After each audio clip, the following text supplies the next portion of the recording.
সমুদ্র মানেই অভিযানের গল্প। সাগরের বুকে কত শত কাহিনী না কালে কালে তৈরি হয়েছে। সেগুলোর কোনোটি বিজয়ের, আবার কোনোটি হারানোর।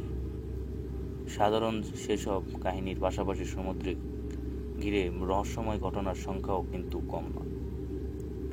এই প্রতিবেদনে এমন কিছু রহস্যজনক ঘটনার কাহিনী তুলে ধরা হয়েছে, যেগুলোতে উঠে এসেছে সমুদ্র ও সমুদ্রের ভাসমান অদ্ভুত কিছু জাহাজের গল্প। পৃথিবীতে এমন কিছু জাহাজের কথা জানা যায় যেগুলোকে ঘিরে রয়েছে অসংখ্য রহস্য। এর কোনোটিকে আবার ভুতুড়ে হিসেবেও চিহ্নিত করা হয়েছে। আসুন জেনে নিই এমনই ভুতুড়ে আর রহস্য ভরা কিছু জাহাজ সম্পর্কে। টি জিওন 2012 সালে লাস ওয়ালাস বোলভার্ডের পশ্চিম ফোর্ট লাউডারডেল বিচের কাছে খুঁজে পাওয়া যায় জাহাজটি। আর 10টা জাহাজের মতনই দেখতে ছিল সেটি, তবে অন্যদের চাইতে অনেক বেশি সুসজ্জিত ছিল তা।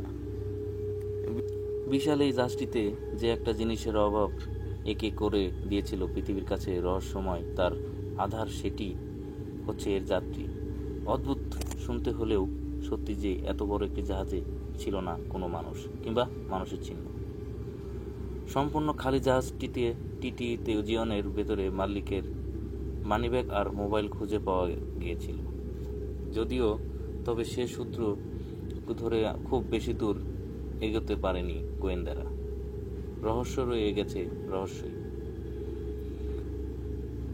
আরেকটি জাহাজ জেভরিনা 1971 সালে ফ্রান্স থেকে জেভরিনা নামের বজ্রাটি চলতে শুরু করে এবং এর খানিক বাদেই এর সব আরোহী উধাও হয়ে যায়।